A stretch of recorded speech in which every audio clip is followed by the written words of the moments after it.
गोस्वामी जी महाराज पूर्व प्रसंग में वर्णन किए।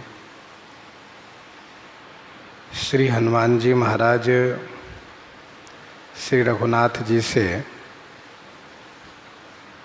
श्री किशोरी जी की दशा सुना रहे हैं।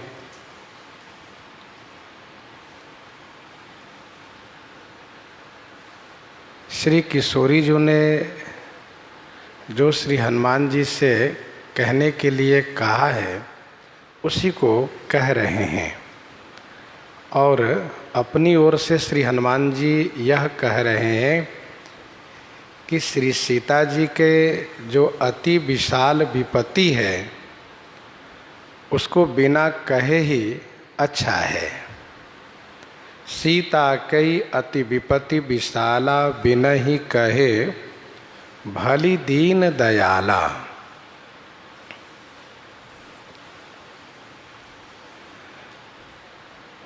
आपका वियोग यह विशाल विपत्ति है, उसमें भी खल की संगति, जहाँ की सत्संग का अभाव, यह विपत्ति है। और रावण का दुर्वचन सहना यह अति विशाल विपत्ति है। उसको न कहने में ही अच्छा है, हे दीन दयाला, उसको न कहने में ही अच्छा है। अथवा दूसरा अर्थ यह भी है कि श्री सीता जी के अति विशाल विपत्ति के सामने आपको दीन दयाला न कहने में ही अच्छा है। निमिष निमिष करुणा निधि जाहि कलप समबीति बेगी चलिए प्रभु आनिए भुज बल खल दल जीति। हे करुणानिधि, श्री सीता जी के निमिष निमिष, निमिष निमिष माने पल पल कल्प के समान बीत रहा है। सो हे प्रभु, आप बेगी माने शीघ्र चलिए और अपनी भुजा बल से खाल दल, उस दुष्ट दल को जीत करके माता जी को शीघ्र ले आइए।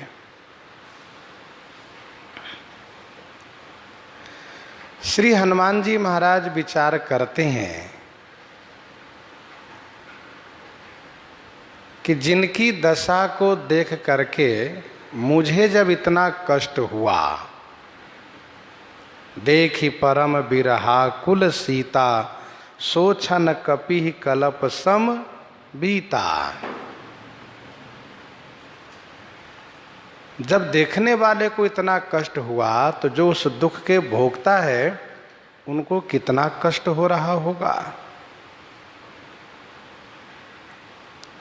देखी विपुल विकल वैदेही निमिष विहात कलप सम तेही।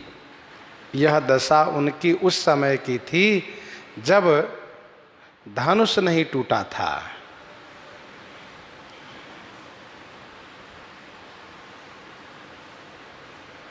और भी वहाँ की एक पंक्ति है, अति परिताप सिए मन माही लव निमेष जुग सय सम जाही। जब परशुराम जी आ गए धनुष टूटने के बाद, तब भी गोस्वामी जी ने कहा, भृगुपति कर स्वभाव सुनि सीता अरध निमेष कलप सम बीता। तो निमिष निमिष करुणा निधि जाहि कलप सम बीती बेगी चलिए प्रभु आनिए भुज बल खल दल जीती। आप प्रभु हैं। प्रभु का मतलब ये हुआ कि आप समर्थ हैं। आप अपनी भुजा बल से उस खल दल को जीत करके श्री सीता माँ को शीघ्र ले आइए।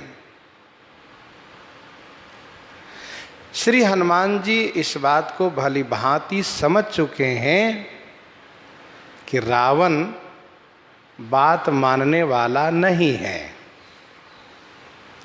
क्योंकि उसने स्पष्ट कहा कि जिन्ह कई किन्ह सी बहुत बड़ाई, देखऊं मैं तिन्ह कई प्रभुताई। वह प्रभुताई देखना चाहता है, वह सुलह समझौता नहीं चाहता है।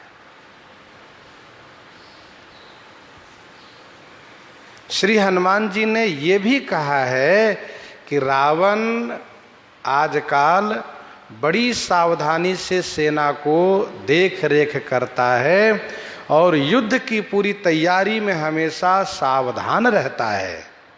इसका मतलब ये है कि रावण युद्ध चाहता है, संधि नहीं। श्री जामवंत जी ने भी ये इनसे श्री हनुमान जी से कहा है कि तब निज भुज बल राजीव नयना, कौतुक लागी संग कपि सेना। कपि सेन संग संहारी निशिचर, राम सीत ही आनी है। श्री हनुमान जी के कहने का एक यह भी आशय है कि रावण को मार करके मां सीता को लाना, ये तो आपकी कृपा से मैं भी कर सकता हूं, परंतु आपके जस की स्थापना हो, आपकी कीर्ति की स्थापना हो, इसीलिए आप शीघ्र चलिए और भुजा बल से उन असुरों को मारिए। जिस प्रकार से रावण हरण करके ले गया है, उस प्रकार से यदि श्री सीता जी को उठा लाए वहां से चल करके, तो इसमें आपकी कीर्ति नहीं रहेगी, आपका जश नहीं होगा। इसलिए आप चल करके अपनी भुजा बल से उसे मारिए और लेकर आइए। गोस्वामी जी कहते हैं, सुनी सीता दुख प्रभु सुख आयना, भरी आए जल राजीव नयना। सुनी सीता दुख प्रभु सुख आयना। सुनि सीता दुख प्रभु सुख आयना, भरी आए जल राजीव नयना। श्री सीता जी के दुख सुन करके सुख के आयना माने सुख के स्थान, राजीव नयना माने कमल के समान नेत्र वाले प्रभु श्री राघवेंद्र के नेत्रों में अश्रु भर आया। श्री सीता जी के दुख सुन करके सुख के स्थान प्रभु राजीव नयन, राजीव नयन माने कमल के समान जो नेत्र हैं, उन नेत्रों में जल भर आया, अश्रु भर आया।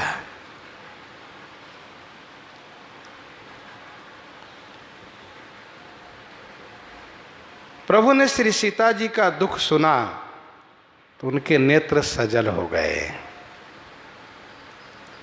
मानसकार ने श्री राम जी के लिए विशेषण दिया सुख आयना। सुख आयना माने सुख के स्थान। कहने का भाव यह है कि श्री राम जी सुख के स्थान हैं, उनको दुख नहीं होता है। वह तो दुख और सुख से परे हैं, वह अपने जनों के दुख से दुखी होते हैं और उनके सुख से सुखी हुआ करते हैं। तुलसीदास दुख सुखातीत हरि, सोच करत मानहु प्राकृति जन। वह तो दुख सुख से पड़े हैं। इसलिए गोस्वामी जी ने कहा सुख है नाम। गीतावली सुंदरकांड 11 पद में भी गोस्वामी जी ने कहा कि सत्य वचन सुनु मातु जान की, सत्य वचन सुनो मातु जानकी, जन के दुख रघुनाथ दुखित अति, सहज प्रकृति करुणा निधान की। जन के दुख रघुनाथ दुखित अति, सहज प्रकृति करुणा निधान की। यह श्री राम जी की सहज प्रकृति है कि वे अपने भक्त के, प्रेमी जनों के दुख से दुखी हो जाया करते हैं। मानसकार ने कहा सुख है ना। श्री राम जी को इस बात को लेकर के सुख हुआ कि मेरे वियोग में, मेरे प्रेम में श्री सीता जी को ऐसा कष्ट है, ऐसा दुख है, तो मेरे वियोग में ऐसा कष्ट है, मेरे प्रेम के कारण ऐसा कष्ट है। उस प्रेम को याद करने से श्री राम जी को सुखानुभूति हुई। इसलिए गोस्वामी जी ने कहा सुख है ना। कमल के समान नेत्र में अश्रु भर आया। मानसकार ने कहा राजीव नयन। और ये राजीव नयन तब गोस्वामी जी कहते हैं जब श्री राम जी की कृपा को दर्शाना होता है। राजीव नयन धरे धनुषायक, भगत विपति भंजन सुखदायक, मैं देखूं खलबल दलही, बोले राजीव नयन, देखी राम सकल कपि सेना, चितई कृपा करी राजीव नयना। कमल के समान नेत्र हैं। प्रभु सजल नेत्र होकर के पूछने लगे,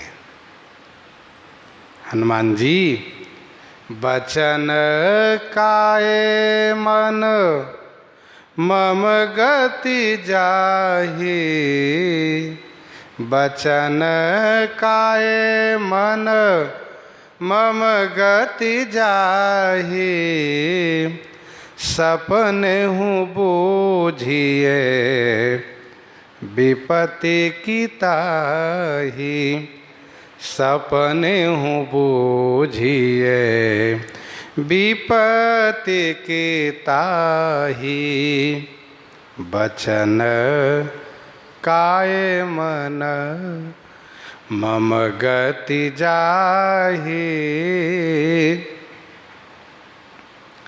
बचन काय मन मम गति जाहि, सपने हूँ बूझिए विपत्ति की ताहि। वचन से, कर्म से और मन से जाहि मम गति, जाहि जिन्हें मेरी गति है, मेरा ही आश्रय है, ताहि सपने हूँ विपत्ति बूझिए की, अर्थात नहीं, ताहि की सपने हूँ विपत्ति।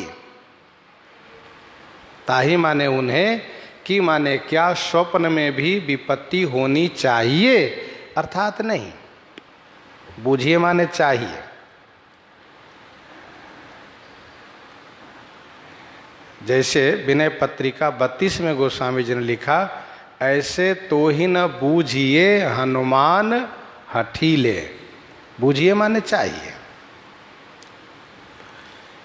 श्री रघुनाथ जी बड़ा सुंदर प्रश्न कर रहे हैं। आपने सुना, सरकार श्री हनुमान जी से एक बात और पूछ चुके हैं और जिसका बड़ा सुंदर उत्तर सरकार को मिल भी गया है। सरकार ने पूछा था कि श्री सीता जी कैसी रहती हैं, किस प्रकार से अपने प्राण की रक्षा करती हैं। उस संदर्भ में श्री हनुमान जी का उत्तर बड़ा ही सुंदर युक्ति संगत था।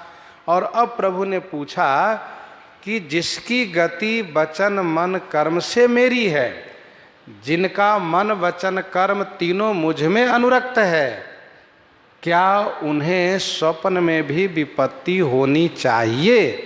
क्या उन्हें स्वप्न में भी कष्ट होना चाहिए, अर्थात नहीं होना चाहिए? यह प्रश्न है। भाई, जब मन श्री रघुनाथ जी में लगा हो, मन तह जह रघुबर बै देही, तो बिनु मन तन दुख सुख सुधि के ही। विपत्ति उसके जीवन में आती है जो भगवान से विमुख है। अस प्रभु छाड़ी भजहि जे आना, ते नर पशु बिनु पूछ बिसाना।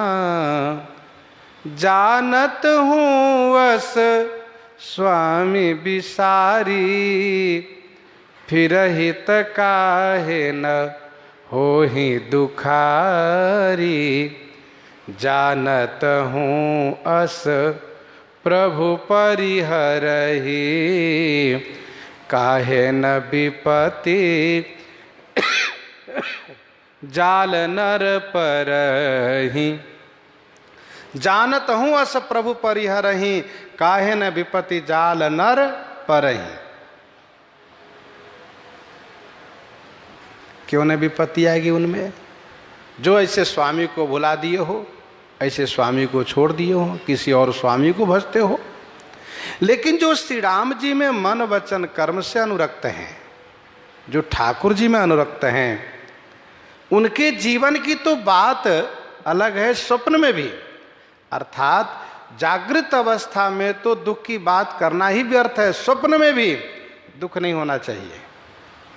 रही बात सुषुप्ति की, तो सुषुप्ति में तो पूर्ण रूप से गाढ़ नींद होती है, उसमें तो कुछ पता ही नहीं चलता है। अवस्था चार है, जागृत, स्वप्न, सुषुप्ति और तुरीय। तुरीय अवस्था की प्राप्ति होती है नित्य धाम में। जागृत अवस्था को हम लोग अनुभव कर रहे हैं। सुषुप्ति अवस्था उसे कहते हैं जिसमें गाढ़ नींद होती है, उसमें पता ही नहीं चलता है कहाँ हम पड़े हैं, क्या है सो। और स्वप्न अवस्था जिसको हम स्वप्न, जिसमें हम स्वप्न देखते हैं, उसको स्वप्न अवस्था कहते हैं। तो स्वप्न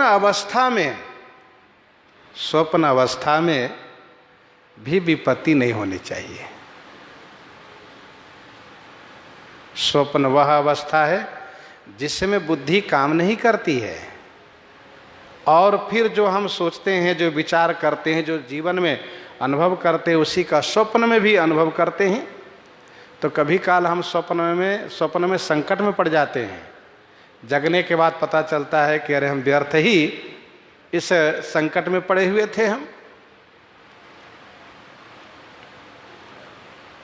तो बचन काय मन मम गति जाही, सपने हो बूझिए विपत्ति की ताही। क्या उन्हें स्वप्न में भी विपत्ति होनी चाहिए? अर्थात नहीं होनी चाहिए।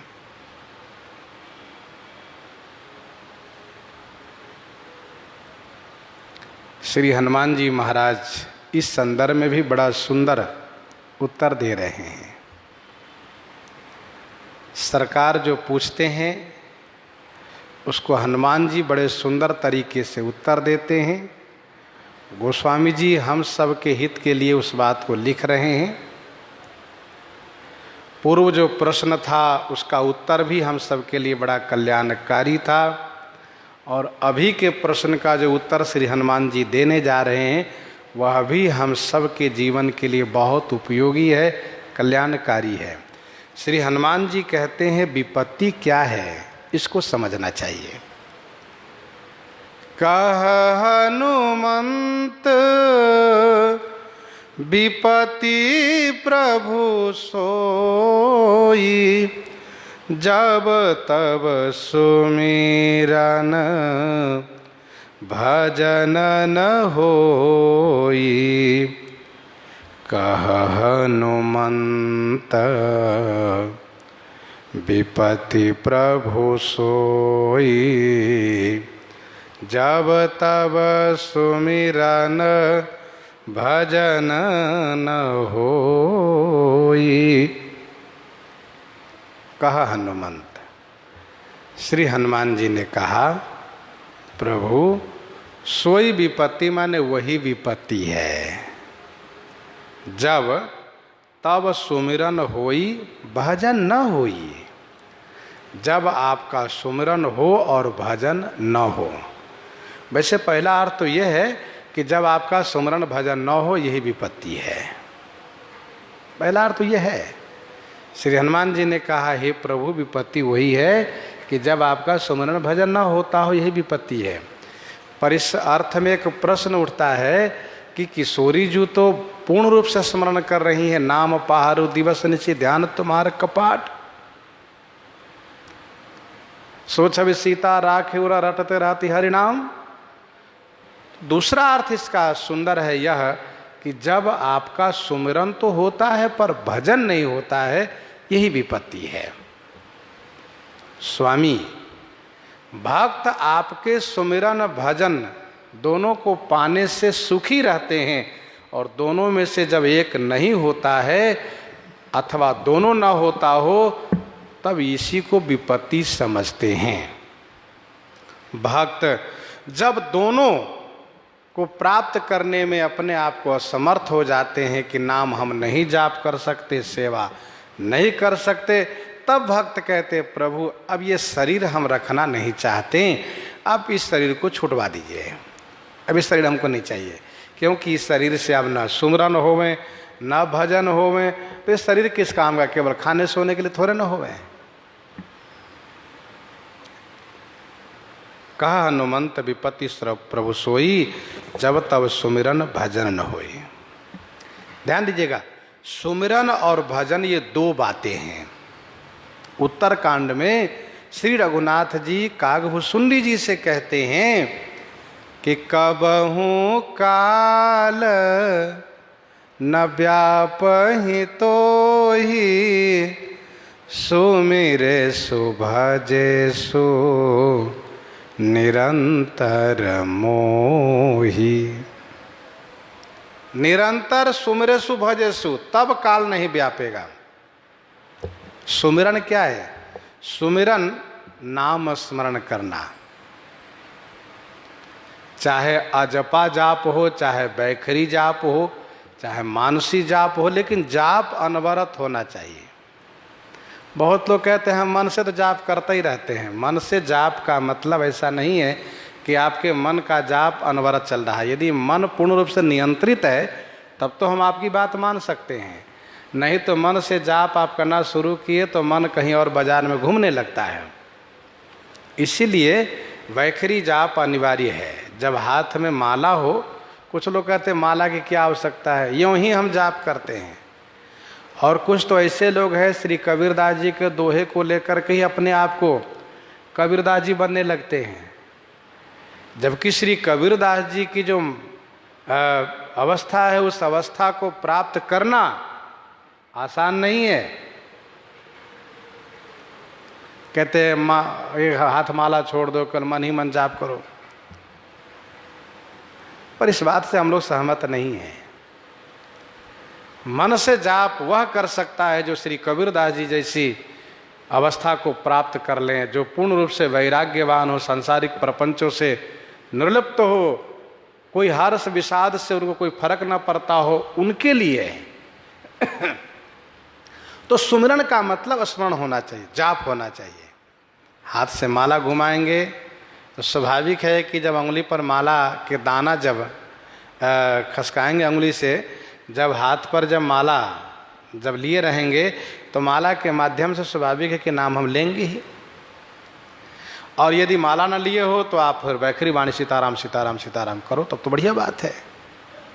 माध्यम माला बहुत बढ़िया है, क्योंकि उससे एक संबंध बना रहता है। जब हाथ पर माला घुमाएंगे तो चाहे कुछ भी प्रपंच करेंगे, नाम के ऊपर ध्यान तो जाएगा ही। तो सुमिरन इसको कहते हैं, सुमिरन करते रहना चाहिए, सदैव सुमिरन होना चाहिए। और भजन किसको कहते हैं? भजन कहते हैं सेवा को। भज सेवायाम धातु, भजन का मतलब है सेवा करना, अर्थात ठाकुर जी के अर्चा विग्रह की सेवा करना, ये सेवा है। भक्त दोनों चाहते हैं, सुमिरन भी हो और भजन भी हो। हम स्मरण भी करें और सेवा भी करें, दोनों बातें चाहिए। गीतावली अयोध्या कांड 74 पद में श्री भरतलाल जी कहते हैं, भजन हीन नर देह वृथा, भजन हीन नर देह वृथा, खर स्वान फेरु की नाई। भजनहीन नरदेह वृथा खर स्वान फेरु की नाई। यदि शरीर से भजन नहीं किया, ठाकुर जी की सेवा नहीं किया, देखो भाई सभी को सेवा का अधिकार है, यथाशक्ति यथा भक्ति हर कोई भगवान की सेवा कर सकता है। वो सेवा करे अपनी श्रद्धा भक्ति से। सेवा करने से ही शरीर सार्थक होता है, स्मरण करने से मुख सार्थक होता है, जिह्वा सार्थक होती है। भजनहीन नरदेह वृथा खर गधा श्वान कुत्ता और फेरु गीदड़ की तरह है। श्री हनुमान जी कहते हैं प्रभु विपत्ति वही है क्या, आपका सुमरन तो हो रहा है परंतु आपका भजन नहीं हो रहा है। माता श्री सीता जी स्मरण खूब कर रही हैं, स्मरण कर रही हैं, ध्यान भी कर रही हैं। नाम पाहरू दिवस निशी ध्यान तुम्हारे कपाट, परंतु सेवा नहीं उनसे बन पा रही, यही विपत्ति है। वह सेवा करना चाहती हैं, उनको सेवा नहीं मिल रही है, बस यही विपत्ति है। तो भक्तों की विपत्ति क्या है? सुमिरन भजन न होना, यही विपत्ति है। भक्त लोग अपने शारीरिक दुख सुख का परवाह नहीं करते हैं। भक्त लोग तो भगवान की सेवा, भगवान के स्मरण को लेकर के चिंता करते हैं कि मैं स्मरण कर पाया कि नहीं, सेवा कर पाया कि नहीं। साकेतवासी स्वामी राम सुखदास जी महाराज यही शिक्षा दिया करते थे कि मन से इस बात को हमेशा याद बनाए रखो। क्या? हे स्वामी, हे रघुनाथ जी, हे प्रभु, मैं आपको भूलूं ना, मैं आपको विस्मरण न करूं। ये बड़ी बात है। हमेशा मन प्रभु में लगा रहना, ये बड़ी बात है। और साथ साथ सेवा भी मिल जाए।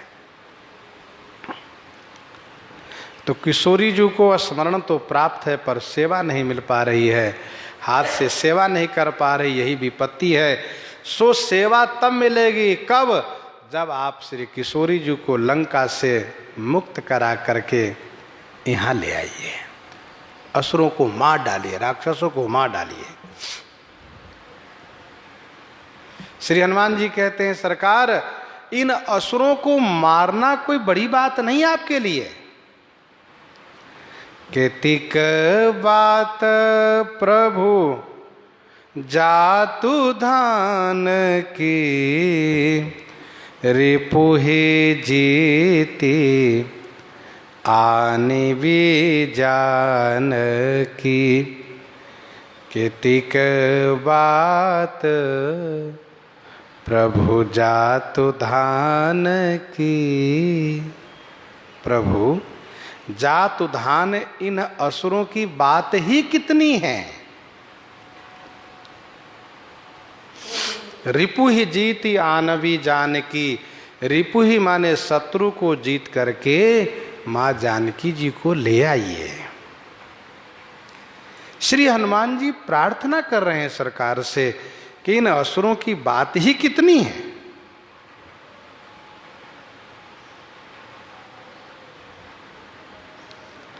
सरकार भी इस बात को स्वीकार करते हैं, कहते हैं कि जगमहु सखा निशाचर जेते, लक्ष्मण हनई निमिष महते थे। इन असुरों को मारना कोई बड़ी बात नहीं है सरकार के लिए, श्री लक्ष्मण जी के लिए। आप अकेले ही सक्षम हैं, समर्थ हैं, आप प्रभु हैं।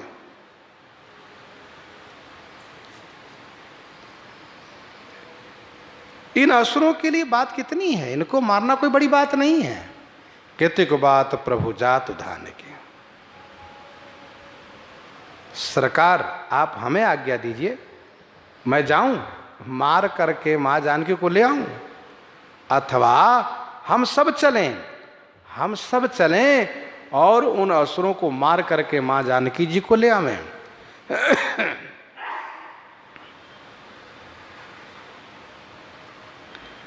गीतावली सुंदरकांड 21 पद में गोस्वामी जी ने लिखा, कपि के सुनि कल कोमल बैन।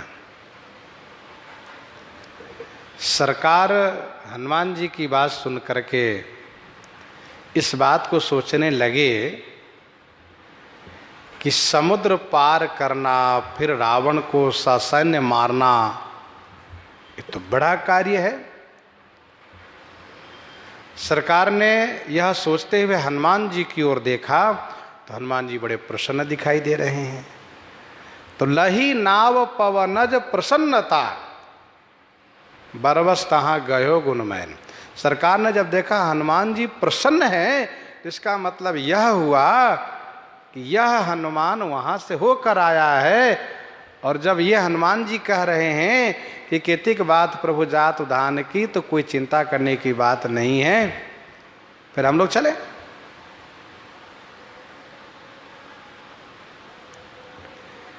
श्री हनुमान जी ने हनुमान नाटक में यहां तक कहा, स्वामी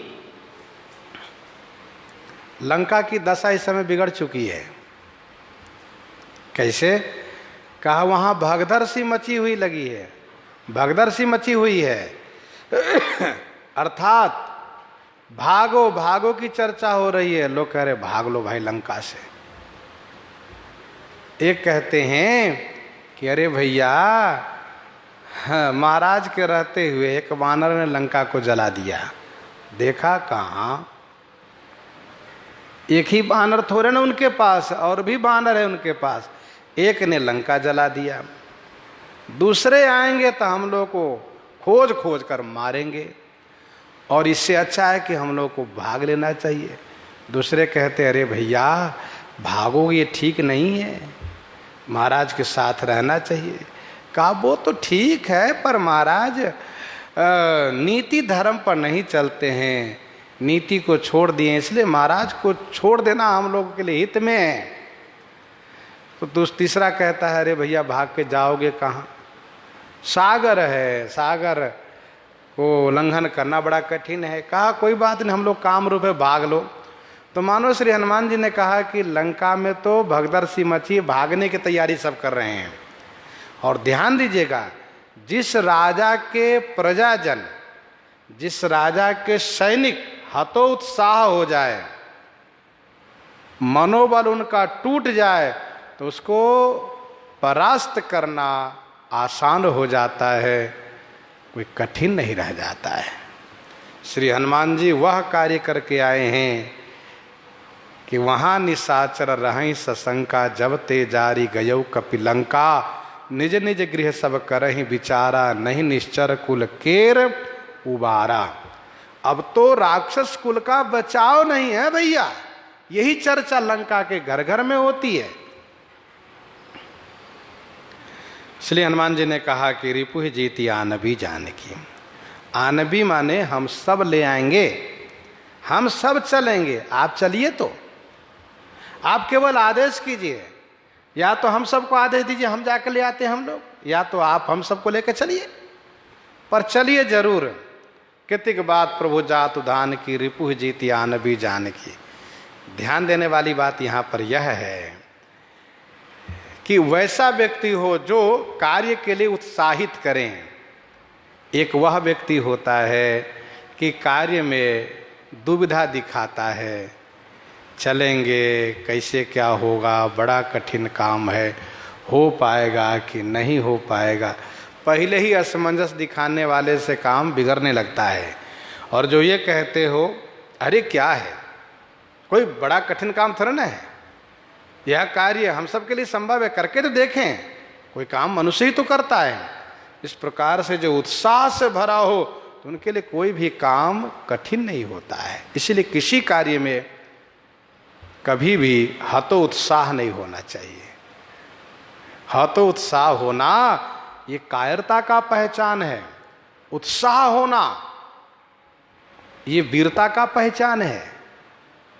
वीर बन के रहना चाहिए, कायर बन के नहीं रहना चाहिए।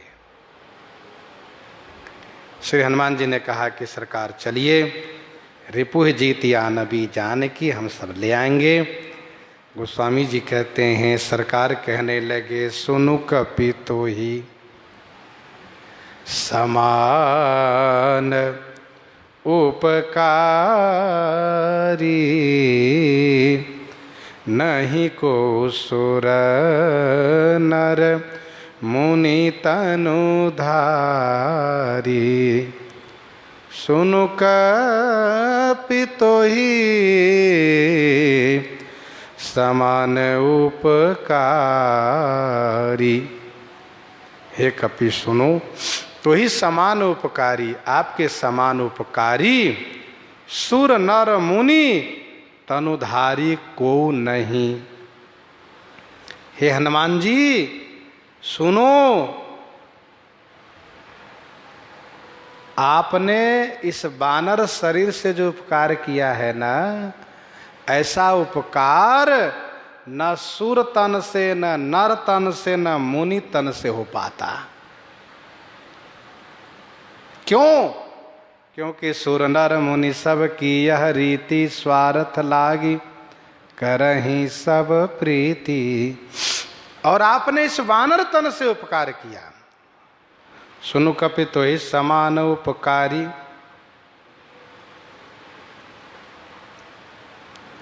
नहीं को सुर नर मुनि तनुधारी। वैसे सबके ऊपर तीन का ऋण रहता है, देव ऋण, ऋषि ऋण, पितर ऋण। लेकिन आपने जो कार्य किए हैं, इस कार्य से तीनों आपके ऋणी बन गए। देव, ऋषि, पितर सब ऋणी हो गए। कैसे? कहा लंका में सब बंदी थे, देव, ऋषि, पितर सब बंदी थे। रावण सबको त्रस्त कर रखा था, सबको क्लेशित कर रखा था। आपने सभी को उस क्लेश से मुक्त किया है। अब आप जरा सोचिए कि करजोरेश्वर दिश्य विनीता भ्रकुटि विलोकत सकल सभिता, देवताओं की वो दशा थी, वहाँ पर ऋषि पितर की वो दशा थी। श्री हनुमान जी ने सबको मुक्त किया, सबसे कहा भागो, चलो यहाँ से, सब भाग चलो यहाँ से। तो आपने सबके ऊपर ऐसा उपकार किया है कि उसके बदले में कोई उपकार नहीं कर सकते, ना कोई देवता, ना ऋषि, ना पितर।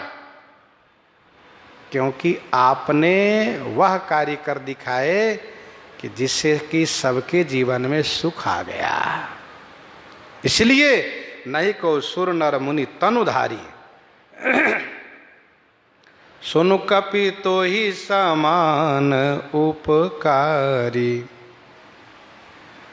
आपने उपकार महाराज सुग्रीव पर किया, आपने उपकार मेरे ऊपर किया, आपने उपकार देवताओं पर किया, मुनियों पर किया, मनुष्यों पर किया, सब पर उपकार आपने कर दिया।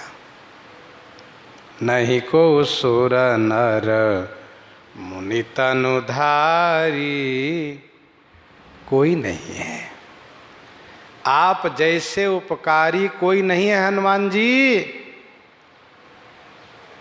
प्रति उपकार करो का तोरा, प्रति उपकार करो का तोरा, सन्मुख होई न सकत मन मोरा, सन्मुख होई न सकत मन मोरा। हनुमान जी, मैं आपका प्रति उपकार क्या करूं? आपके इस उपकार के बदले में मैं आपको क्या दूं, इसको मैं समझ नहीं पा रहा हूं, मुझे समझ में नहीं आता है। समुद्र को लांघ करके लंका में जाना, श्री सीता जी को दर्शन करके और रावण के मान मर्दन करके सकुशल वापस आ जाना, ये कार्य किसी से संभव नहीं है, न देवता से, न मुनि से, न मनुष्य से, किसी से नहीं। देवता स्वर्ग के, नर मुनि भूलोक के, पाताल के लिए नहीं कहा, क्योंकि पाताल में प्राय दैत्यों का निवास होता है, तो उनकी बात करना निरर्थक है। प्रति उपकार करो का तोरा, सन्मुख हो न सकत मन मोरा।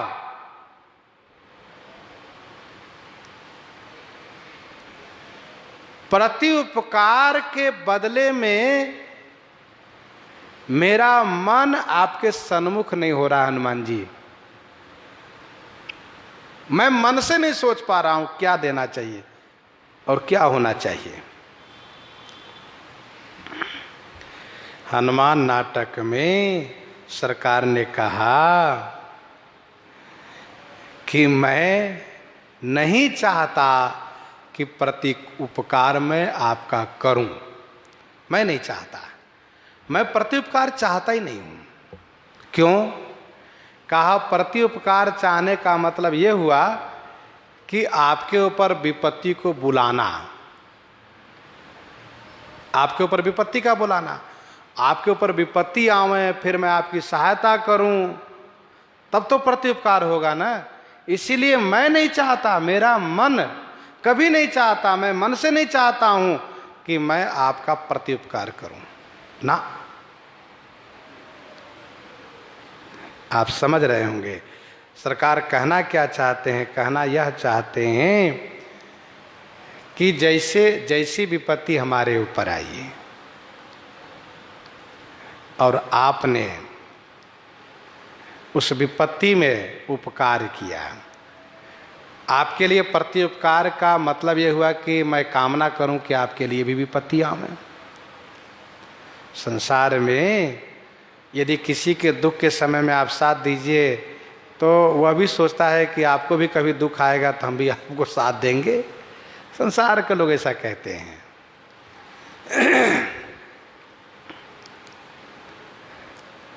एक लोग थे, उन्होंने कहा कि महाराज जी हम जब अस्पताल में भर्ती थे तो आप आए थे, इसलिए आप भर्ती हुए तो हम भी आए इसीलिए देखने के लिए। बहुत वर्ष पहले की बात है। तो इसका मतलब ये हुआ कि भाई आप चाहते थे कि हाँ आप भी अस्पताल में जाओ, भर्ती हो जाओ, फिर हम जाए देखें। तो संसार के लोग यदि उपकार करते हैं तो वो चाहते हैं कि आपके जीवन में ऐसा संकट आवे तो हम भी आपको साथ देवें, तो बदला हो जाए। तो सरकार कहते हैं कि नहीं, हनुमान नाटक में स्पष्ट कहा कि मैं नहीं चाहता कि प्रत्युपकार में सोचूं भी मन से। प्रत्युपकार सोचने का मतलब फिर हनुमान जी का विवाह होवे, वो हनुमान जी की पत्नी को राक्षस हरण करके ले जाएं, फिर सरकार उनकी सुधि लेकर आवे, तब तो प्रत्युपकार होगा ना। तो सरकार कहते नहीं नहीं, ऐसी विपत्ति की कामना ही हम नहीं करते हैं। ये बड़ी बात है, प्रत्युपकार की कामना ही नहीं करना, ये बड़ी बात है। सन्मुख होई न सकत मन मोरा। श्रीमद् वाल्मीकि रामायण में वर्णन है। श्री वाल्मीकि जी ने लिखा, जब श्री हनुमान जी श्री लक्ष्मण जी के मूर्छित अवस्था में द्रोणाचल पर्वत उठाकर लाए, 60 लाख योजन दूरी से द्रोणाचल पर्वत लेकर आए, औषधि लेकर आए, संजीवनी लेकर आए, तो सरकार ने हनुमान जी को हृदय से लगा करके कहा, हनुमान जी मैं इसके बदले में क्या दे सकता हूं? कुछ नहीं। मैं चाहता हूं आपका उपकार मेरे शरीर में ही पच जाए, मेरे साथ हमेशा बना रहे। मैं इस उपकार के बदले यदि अपना प्राण भी दे दूं ना तब भी कम है, और बाकी बहुत उपकार है आपके। इसलिए मैं चाहता हूं कि सारे उपकार मेरे शरीर में बने रहें, और मैं हमेशा चाहता हूं कि आपके ऋणी बन के रहूं, आपसे ऋणी नहीं बनना चाहता। सन्मुख होई न सकत मन मोरा, सुनु सुत तो ही उरी न मैं नाही, देखें करी विचार मन माही। सुनु सुत तो ही उरे न मैं नाही, देखें करी विचार मन माही। सरकार ने कहा, बेटा हनुमान सुनो, मैं तुमसे ऊरीन नहीं हूं, इस बात को मन में मैंने विचार करके देख लिया। सुनो सुत तो ही ऊरीन मैं नाही।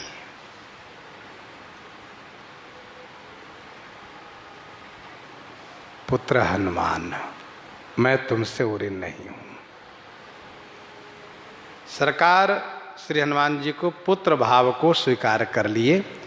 जो हनुमान जी ने ऋषिमुख पर्वत की तलहटी में प्रथम दर्शन होने पर जो प्रार्थना पूर्वक यह प्रस्ताव रखा था कि मुझे सेवक और पुत्र बना लीजिए, तो सरकार ने सेवक भाव को स्वीकार करते हुए पुत्र भाव पर मोहर नहीं लगाया था। लेकिन जब श्री हनुमान जी लंका से माता श्री सीता जी के द्वारा पुत्र भाव पर मोहर लगवा करके आए हैं, माँ ने जब श्री हनुमान जी को पुत्र भाव स्वीकार कर लिया है, तो सरकार भी श्री हनुमान जी को पुत्र भाव स्वीकार करते हुए कहते हैं कि सुन सुत तो ही ऊरीन मैं नाही।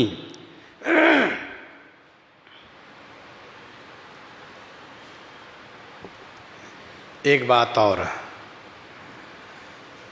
पिता का सबसे अधिक प्रेम होता है पुत्र पर, क्योंकि पुत्र उनकी आत्मा का ही दूसरा रूप होता है। आत्मा वै जायते पुत्रः। पिता जो कार्य पुत्र के लिए करता है, जिस प्रकार से उनका पोषण पालन करता है, वह पिता क्या कभी कामना करता है कि ऐसी दशा मेरी आवे और मेरा बेटा भी ऐसी सेवा करे? वह नहीं करता है। तथा पिता कभी नहीं चाहता कि पुत्र के जीवन में कोई संकट आवे, वो कभी नहीं चाहता। मान लो पुत्र बहुत बड़ी सेवा कर रहा है पिता की, अब चूंकि पुत्र बड़ा हो गया है, पिता वृद्ध हो गए हैं, तो बड़ी सेवा करता है, तो क्या पिता चाहते हैं कि मैं इनका प्रत्युपकार करूं? ना, वो नहीं चाहते। तो सुनो सुत तो ही ऊरीन मैं नाही। तो पुत्र के प्रति पिता का सर्वाधिक प्रेम होता है। सरकार ने मानो श्री हनुमान जी से कहा कि बेटा हनुमान, मैं तुमसे ऊरीन नहीं हूं। विनय पत्रिका 100 पद में गोस्वामी जी ने लिखा, कपि सेवा बस भय कनौड़े, कहे पवन सुत आओ, देवे को न कछु ऋणिया, हौ धनिक तू पत्र लिखाओ। मैं कर्जदार हूं, आप मालिक हो, इस बात को पत्र लिखवा लो।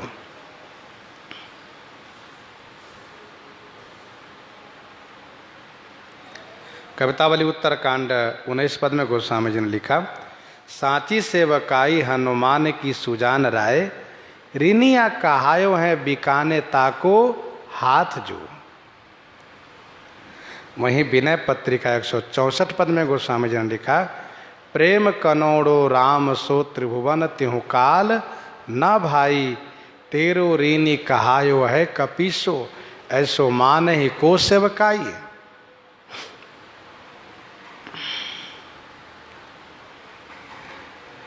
दोहावली में गोस्वामी जी ने लिखा 111 112 में, तुलसी राम ही आपुते, तुलसी राम ही आपुते, सेवक की रुचि मीठी, सीतापति से साहिब ही, कैसे दीजिए पीठी, कैसे दीजिए पीठी।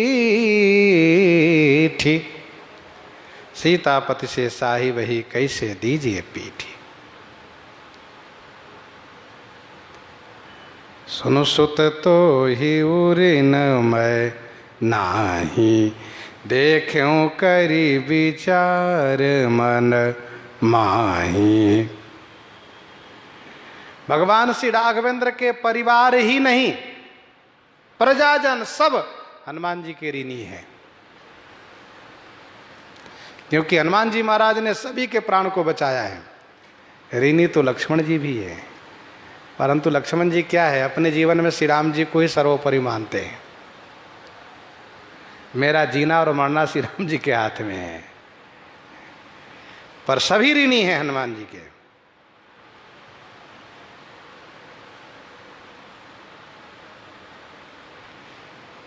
गोस्वामी जी ने कहा, श्री किशोरी जी कहती हैं, अति हरस मन तन पुलक लोचन सजल का पुनि पुनि रमा, का देव तो ही त्रैलोक महु कपि किमपि नहीं बानी समा। इसके समान कुछ भी नहीं, मैं क्या दूं हनुमान। सरकार भी तो यही कह रहे हैं कि मैं क्या दूं, इसके बदले में कुछ नहीं है। मैं नहीं जानता है कुछ, मैं नहीं जानता हूं कि कुछ है भी, इसलिए मैं ऋणी रहूंगा, तुमसे उऋण नहीं होऊंगा। श्री भरतलाल जी कहते हैं, यही संदेश सरिस जग माही, करि विचार देखेऊं कछु नाही। नाही न तात उऋण मैं तो ही, अब प्रभु चरित सुनावहूँ मोही। अब प्रभु चरित सुनावहूँ मोही। और अयोध्या वासियों के लिए गोस्वामी जी ने लिखा है विनय पत्रिका 27 में, जयति संग्राम जय। श्री राम जी के विजय समाचार सुना करके समस्त अयोध्या वासियों के प्राण को हनुमान जी ने बचाया है। तो श्री सीता जी की सुधि ला करके, श्री राम जी की सुधि ले जा करके श्री सीता जी के प्राण बचाना, श्री सीता जी की सुधि ला करके श्री राम जी के प्राण बचाना, संजीवनी ला करके लक्ष्मण जी के प्राण बचाना, श्री राम जी की सुधि ला करके श्री राम जी के विजय समाचार ला करके श्री भरतलाल जी के प्रजाजनों के प्राण बचाना।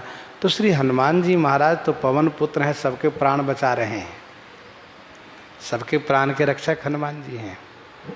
देखें करी विचारी मन माही, पुनि पुनि कपि चितव सुर त्राता, लोचन नीर पुलक यति गाता, पुनि पुनि कपि चितव सुर त्राता। सुरत्राता श्री रघुनाथ जी पुनि पुनि कपि चितव, बार बार श्री हनुमान जी को देख रहे हैं। लोचन नीर पुलक यति गाता, नेत्र सजल है, शरीर रोमांचित हैं। श्री हनुमान जी ने प्रभु के वचन को सुना, श्री राम जी के मुख की ओर देखा, श्री हनुमान जी महाराज हर्षित हो गए और यह कहते हुए कि हे भगवंत, हे रघुनाथ जी, त्राहि त्राहि अर्थात मेरी रक्षा कीजिए, रक्षा कीजिए। प्रेम में व्याकुल होकर के चरण में गिर गए। सरकार श्री हनुमान जी को बार बार उठाना चाहते हैं, परंतु श्री हनुमान जी तो चरण में ही पड़े रहना चाहते हैं। श्री हनुमान जी यह सोच करके चरण में पड़ गए हैं, कहीं ऐसा ना हो कि मेरे मन में अभिमान आ जाए कि हाँ हमने ऐसा काम किया है। नहीं नहीं, मैं तो इस चरण का दास हूँ, इस चरण के प्रभाव से, इस चरण की कृपा से ऐसा काम हुआ है। मैं तो चरण का दास ही बन के रहना चाहता हूँ, सेवक बन के रहना चाहता हूँ, स्वामी बन के नहीं। हनुमान जी चरण में पड़े हैं, सरकार उठा करके हृदय से लगाना चाहते हैं। भगवान शिव इस दृश्य को देख करके बड़े भाव विभोर हैं। आनंद ही आनंद है। प्रसंग को हम आप यहीं पर हृदयंगम करते हैं। आइए श्रवण करते हैं विनय पत्रिका से।